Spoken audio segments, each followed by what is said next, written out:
Previous part we looked at the categories, okay, of assembly addressing modes, okay, addressing mode, okay, or we looked at the addressing modes, okay, in assembly, okay.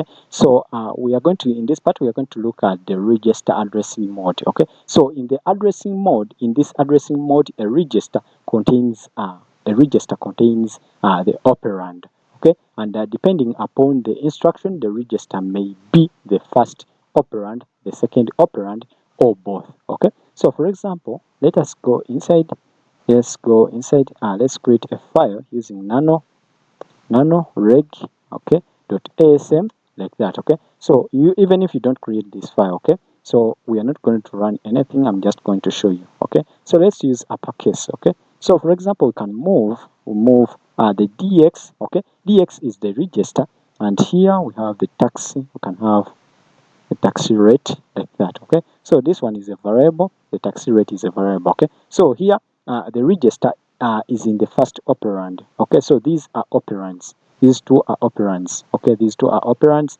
and move is the instruction, okay, as you know, okay. So here the register is in the first operand, okay, is the first operand, okay. So from there we can as well have a move, then our register, our variable count, and then we have our register there, okay. So the register here is in the second operand, okay, is the second operand. So in O is in the second operand, okay.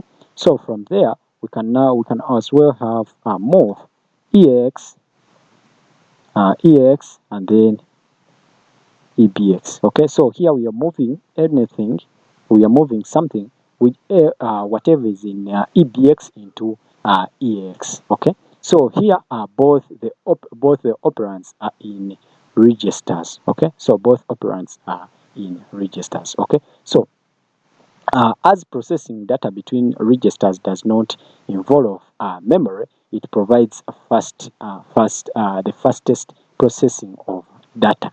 Okay, so in the next part, we shall take a look at another mode of addressing in Linux. Okay, so make sure you like the video,